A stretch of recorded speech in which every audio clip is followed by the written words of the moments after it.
Olá a todos, sejam bem-vindos ao nosso canal aqui no YouTube, Instituto Gaudiya Vaishnava de Educação. Meu nome é Mahai Krishnanand Das. Especialmente hoje eu venho tentar corrigir um vídeo que eu fiz antigamente. Vou tentar colocar ele aqui no card. O que é a inteligência? O desenvolvimento dele ficou um pouco atropelado, especialmente a conclusão ficou fraca. Então hoje tentaremos sanar esse problema.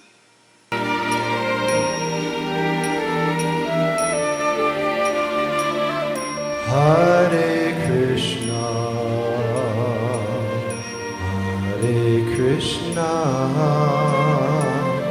Krishna. Budi, a verdadeira inteligência dada por Deus.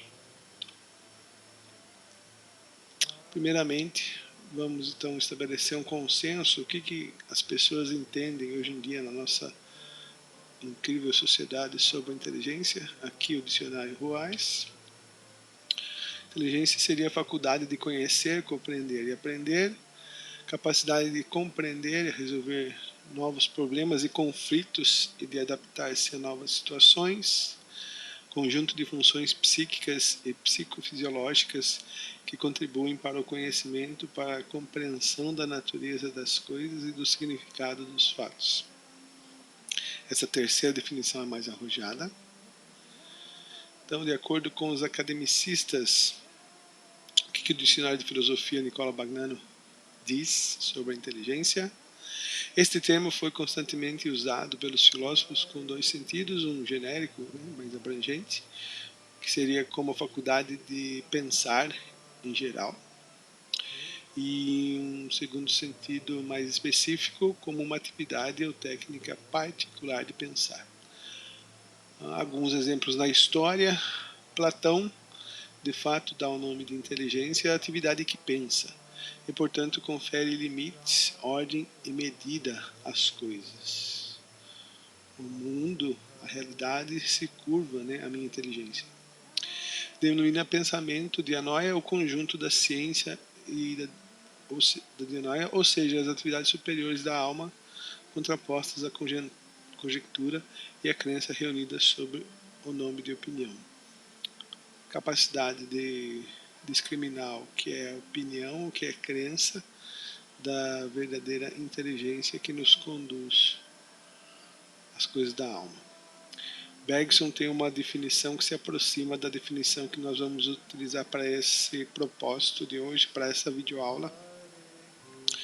Para Bergson, abre aspas, em conclusão, a inteligência, considerada naquilo que parece ser a sua tarefa original, é a faculdade de fabricar objetos artificiais, particularmente utensílios para fazer utensílios, ou seja, é uma habilidade, e de variar indefinidamente a fabricação deles.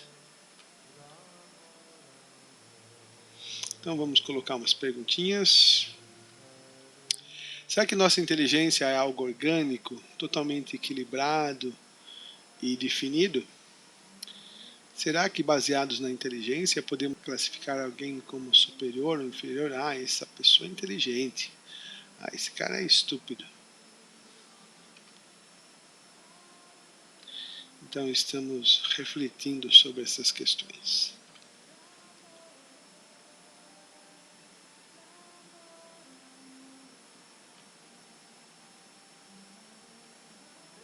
A premissa-chave, ou a palavra-chave para essa videoaula seria inteligência como habilidade. Então pensem na inteligência como habilidade. E sim, vão ter pensadores que vão desenvolver isso. Levantando uma outra reflexão. A inteligência, ela é um bloco monolítico ou seriam habilidades compartimentadas?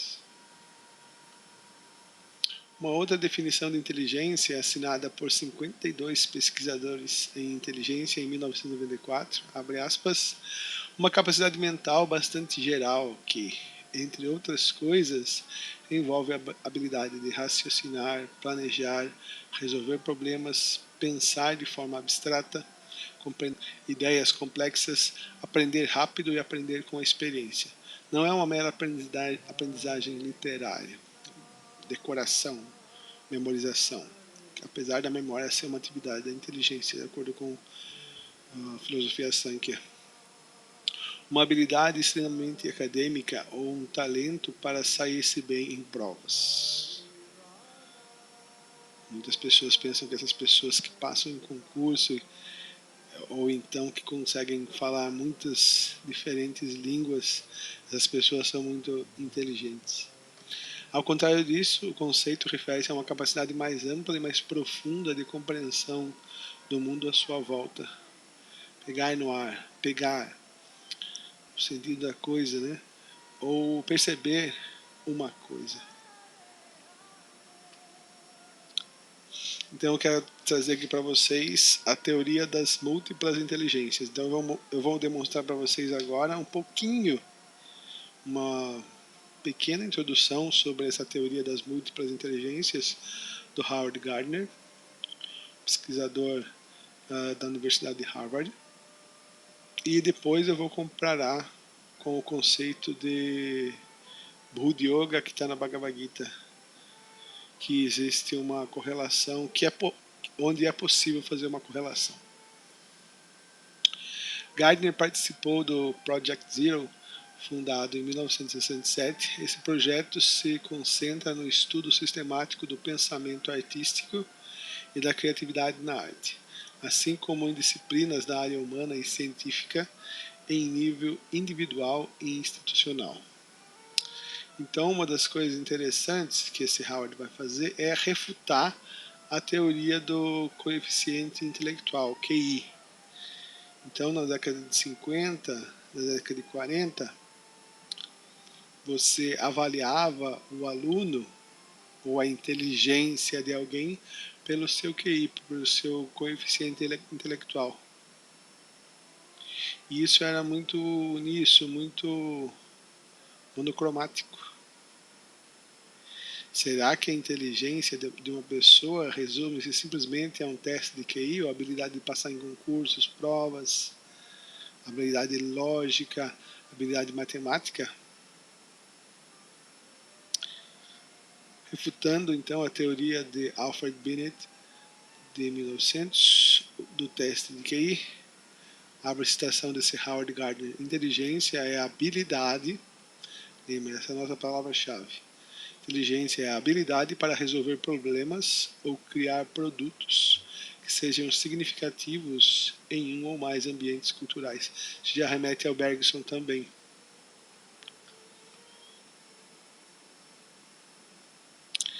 Aí um quiz test para vocês, uma pergunta. Quem desses foi mais inteligente? Vou mostrar aqui duas figuras, fixem-se bem, respondam para mim rápido. Quem desses dois homens foi mais inteligente? Einstein ou Pelé?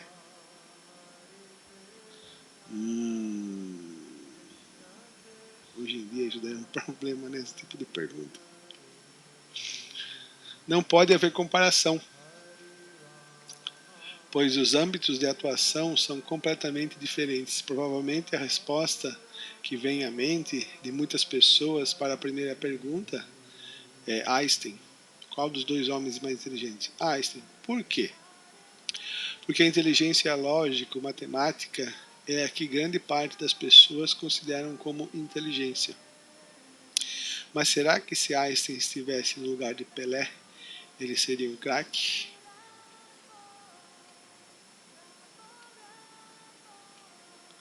De acordo com Gardner, poucos gênios são gênios em tudo. Einstein era um gênio físico, Shakespeare era um gênio linguístico. Nós temos todos os potenciais, mas alguns são mais desenvolvidos. Por que será que isso acontece, né?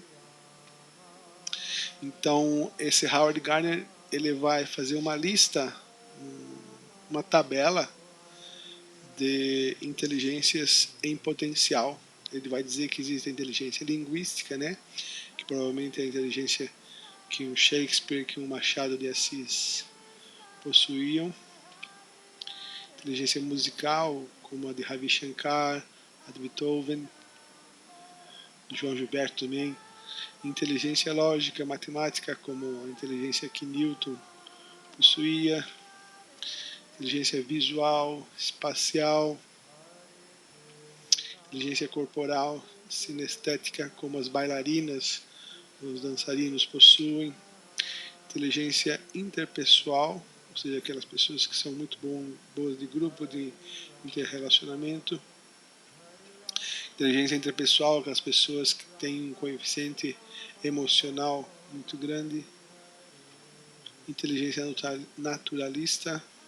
Podíamos colocar outras inteligências, por exemplo, inteligência filosófica, aqueles que conseguem distinguir o telos, o fim último das coisas, qual a finalidade, para que isso serve. Será que isso é realmente importante? Isso é inteligência filosófica. Então pode-se dizer que o desenvolvimento da inteligência não ocorre de forma harmoniosa e integrada. Reconhece-se mesmo que grande parte das pessoas tem algumas dimensões mais desenvolvidas em detrimento de outras. Aqui é um casal, né? Almir e a Zilda Prete. Eles são pesquisadores brasileiros sobre o Howard Gardner.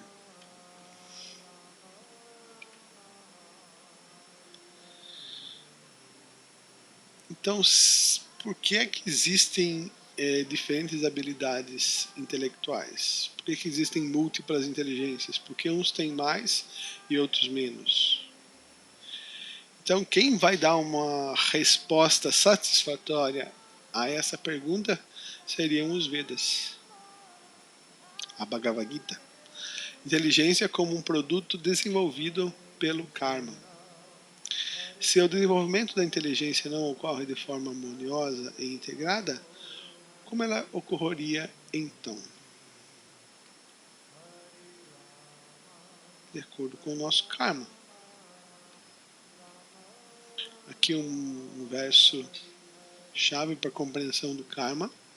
Bhagavad Gita, capítulo 3, verso 22. Dessa forma, a entidade viva, dentro da natureza material, segue os caminhos da vida, desfrutando os três modos da natureza: paixão, bondade e ignorância, sattva, rajas e tamas. Se tem alguma dúvida, leia o capítulo 14 do Bhagavad Gita, que existe um compêndio, né, sobre os três modos da natureza material, que são a raiz fundante desse mundo material, a energia sutil que permeia tudo e influencia tudo nesse mundo material. Isso decorre de sua associação com essa natureza material. Assim ela se encontra com o bem e com o mal entre as várias espécies de vida. O próximo verso é mais direcionado para o nosso assunto de hoje. Assim como o ar transporta os aromas, então a gente sente o aroma de um perfume, de um incenso, de um churrasco, do mar. Por quê? Porque o ar conduz, leva sutilmente esses aromas. Da mesma forma, a entidade viva no mundo material leva de um corpo para outro suas diferentes concepções de vida, suas impressões de vidas passadas, seus sânskaras. Então, assim como um computador, a inteligência artificial, os computadores inconscientemente ou conscientemente são muito tem muito a ver com a estrutura da consciência. Então, o que nós fazemos em vidas passadas, aquele aroma, aquela impressão que fica na consciência, que fica na mente, que fica na inteligência, ela é transportada para os próximos corpos. Com isso, ela aceita uma espécie de corpo específico e, ao abandoná-lo, volta a aceitar outro corpo. Então, o que nós fazemos em vidas passadas se torna uma... deixa eu reformular. O que nós estamos fazendo nessa vida é uma continuação de que nós fizemos em vida passada. Então não é uma frase famosíssima, popular e de eficiência,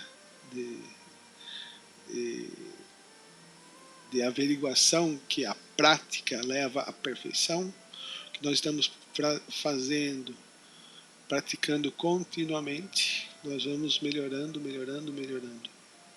A prática leva à perfeição.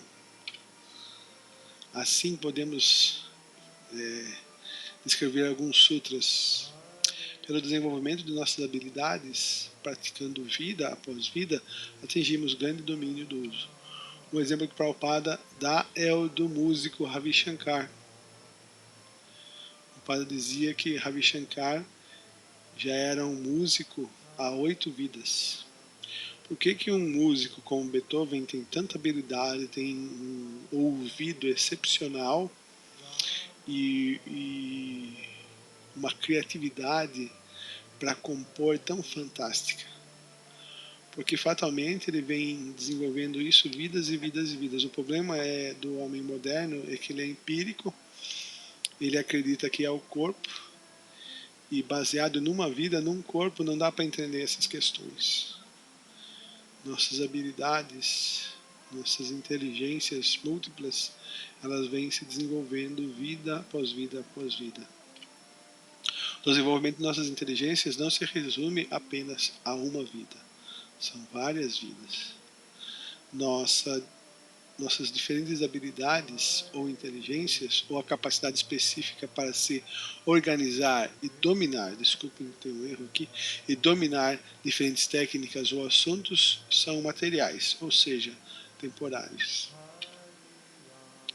Nossas inteligências materiais, como um produto do karma, o karma é mutável, temporário, não ajudam o eu, ou a alma espiritual, em última análise, a se emancipar desse mundo. Certo? Eu posso me tornar um grande músico, eu posso me tornar um grande arquiteto, posso me tornar um grande pintor, mas isso não vai me fazer entender, experimentar a realidade última da vida, o que é tudo isso.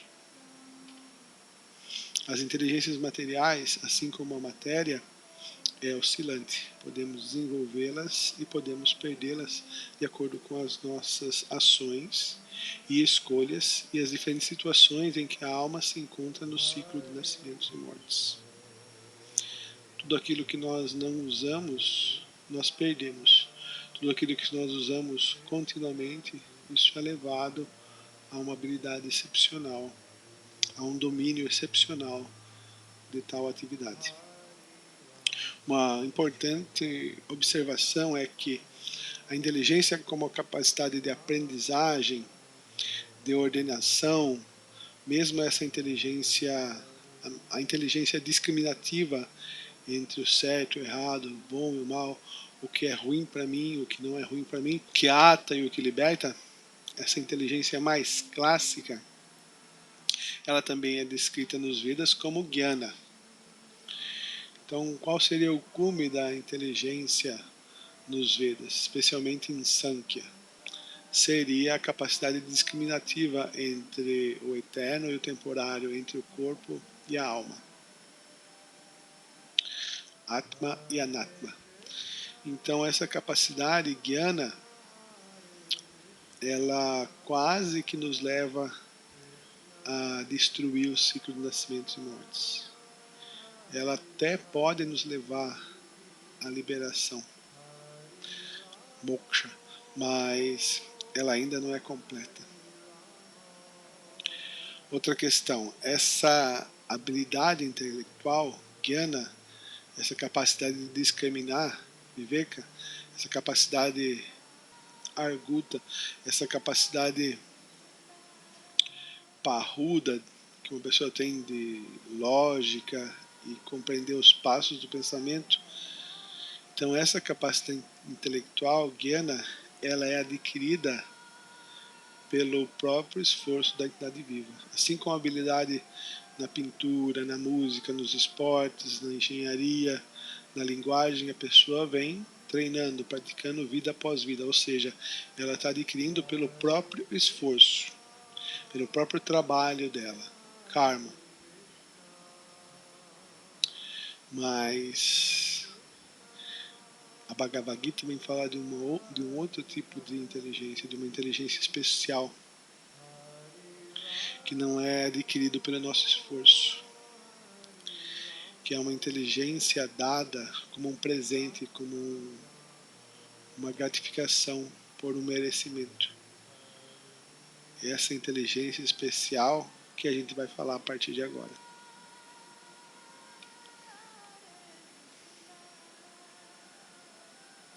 Se possuímos múltiplas inteligências, haveria alguma que se destaca como a mais importante? Então, Prabhupada dá um exemplo muito bom, que a condição da alma nesse mundo material é de alma condicionada. É como se ela estivesse presa dentro de uma cadeia, de um presídio. Então, dentro desse presídio, o que seria a coisa mais importante? Que seria mais importante eu arquitetar? Qual seria a habilidade mais importante desse presídio? Por exemplo, eu posso ter diferentes inteligências. Por exemplo, eu posso ser muito inteligente em conhecer a história da cadeia, né? Esse presídio aqui é do século XIX, já houve muitos acontecimentos, muitos presos importantes já estiveram nessa prisão, alguns foram mortos. Ou então eu posso ter uma inteligência geográfica da prisão. Em tal pavilhão está a cozinha, no outro pavilhão está o campo de futebol, o local onde os presos tomam sol, no outro está a câmara de tortura, no outro está a cadeira elétrica. Então, pode ser que alguém seja muito inteligente em conhecer a geografia espacial do presídio. Ou então pode ser que algum preso tenha a inteligência e a habilidade de se relacionar muito bem com os outros presos, até mesmo com os carcereiros, os diretores da prisão. Ou então pode ser que algum preso seja muito habilidoso em música, né?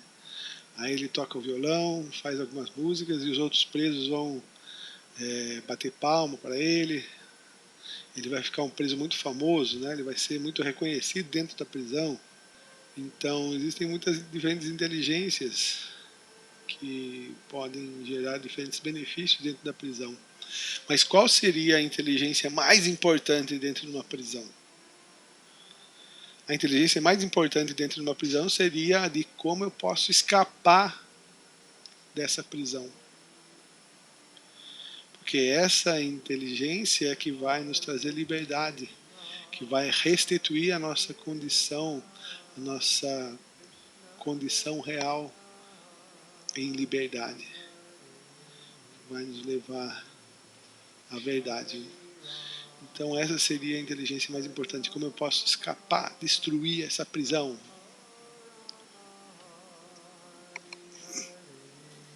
Então esse tipo de inteligência é falada na Bhagavad Gita.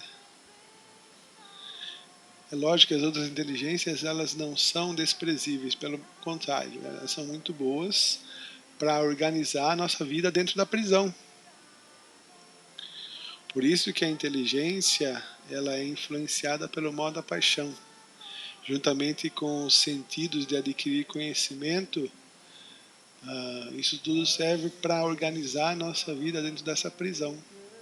Você ser um preso confortável. Se é que é possível algum conforto dentro de uma prisão. Se você não tem liberdade, de que vale você estar numa prisão 5 estrelas com ar-condicionado, banheira? De que adianta se você não tem a sua capacidade de ir, vir, se locomover por todos os lugares, a sua liberdade? Tá, vamos então ao Bhagavad Gita. Então, qual seria essa inteligência especial ou essa verdadeira inteligência? Então, Krishna fala no Bhagavad Gita, logo já no segundo capítulo, Eshate Behita Sanke Buddha Yoga Tuiman Shrinu Buddha Yukto Yaya Partha Karma Bandham Prahasyasi. Eu ensinei a você o conhecimento necessário para o processo de Jnana. Então, isso Krishna falou sobre a alma espiritual, dos versos 11 ao 30 do segundo capítulo da Bhagavad Gita, que é um capítulo fundamental, estrutural. Falou sobre karma, Kanda também, sobre karma para Arjuna, quais os benefícios, né, de agir em karma e de ter o conhecimento da alma. Então ele falou sobre Sankhya. Eshate Behida Sankhya Mas agora ele vai começar a falar sobre um outro tipo de inteligência, Buddhi Yoga, que é a verdadeira inteligência. Agora ouça sobre a compreensão necessária para o processo de Bhakti, devoção, que é a atividade da alma. Ao envolver sua inteligência nesse yoga, ó filho de Prita, você se libertará da escravidão do karma, da escravidão do mundo material, do ciclo de nascimentos e mortes.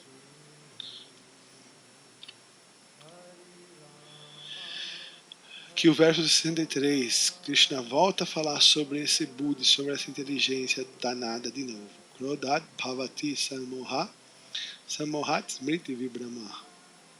Smriti branchat buddhinasho, buddhinashat panashyati, buddhinasho. Da ira surge completa ilusão e da ilusão a confusão da memória. Quando a memória está confusa, perde essa inteligência. Mas que inteligência será que é essa? Que raio de inteligência, Buddha-show? Que inteligência perdida, ou que tipo de inteligência é essa que se perde? E ao perder a inteligência, cai-se de novo no poço material. Aqui então Krishna sendo categórico, né? Que sem essa inteligência, Buddhi, a gente fica patinando e rolando nesse mundo material. Evam Buddhe Param Budva Sanstabhyatmana Atmana Jahi Shatrum Mahabaho Kamaru Pandura Sadam. Então aqui esse é o último verso do capítulo 3 do Bhagavad Gita. Krishna falou sobre karma, sobre as ações do indivíduo. Aqui no capítulo 3, especialmente sobre o processo védico.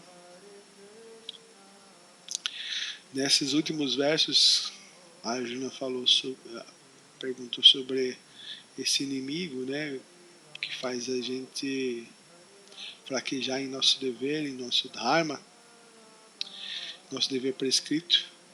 Krishna fala que é somente a luxúria, né, Kamaesha Krodaesha Samubhava. Então, o que a gente pode destruir esse inimigo tão insaciável que é a luxúria, que é a tendência de explorar esse mundo material, que nos prende a esse mundo material. Assim, sabendo que é transcendental os sentidos, a mente e a inteligência materiais, órgãos braços poderosos, a pessoa deve equilibrar a mente por meio de deliberada inteligência espiritual. Então aqui a gente já tem mais uma luz, né? Evam Buddhe Param Budva. Qual inteligência, que inteligência transcendental é essa? Deliberada inteligência espiritual. Essa é Param Budva, inteligência espiritual, Buddhi. E assim, pela força espiritual, vencer esse inimigo insaciável conhecido como luxúria. Então agora a gente chega no auge, né,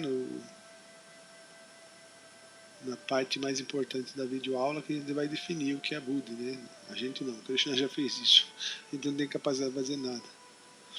Então Krishna diz no 10º capítulo da Bhagavad Gita, Tesham satata yuktanam bhajatam pritipurvakam dadami buddhyogantam yenamam upayantite. Então Krishna falou sobre essa inteligência espiritual, consciência de Krishna, Buddhi Yoga, que é capaz de vencer esse inimigo insaciável que devora tudo, a luxúria.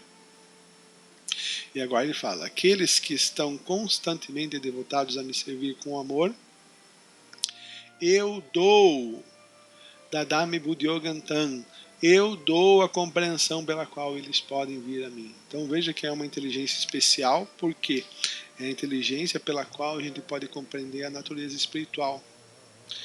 É a inteligência pela qual a gente pode compreender um pouquinho sobre Deus e como a gente pode chegar até Ele.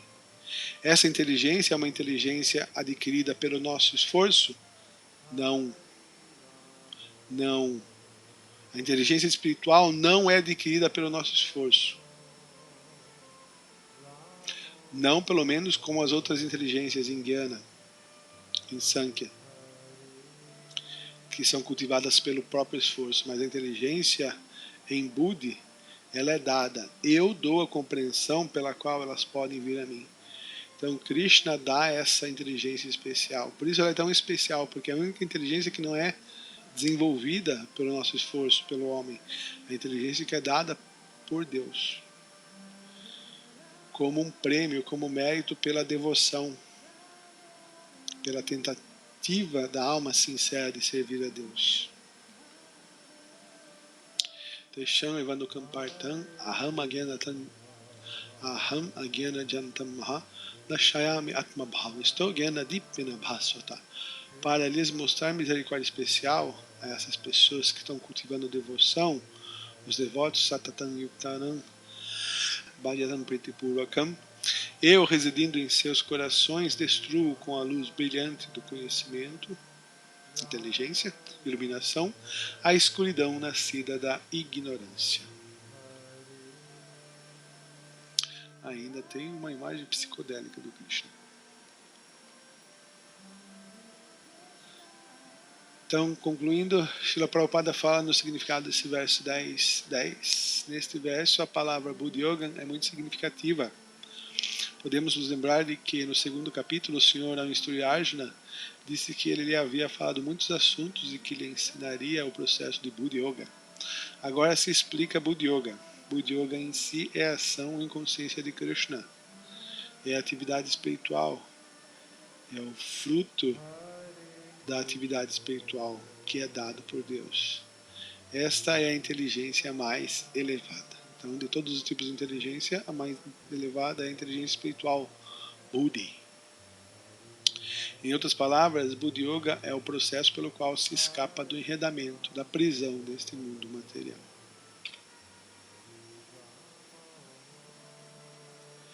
Shila Prabhupada aqui. Muito obrigado pela atenção de todos e por essa visão fantástica, por essa perspectiva tão iluminante sobre o que é inteligência material e inteligência espiritual, como uma é conseguida, como outra é dada, o presente de Deus, para poder se aproximar de Deus. Então tenha um bom dia, uma boa tarde, uma boa noite. Hare Krishna e tchau! Krishna Krishna Hare Hare Hare Rama Hare Rama Rama Rama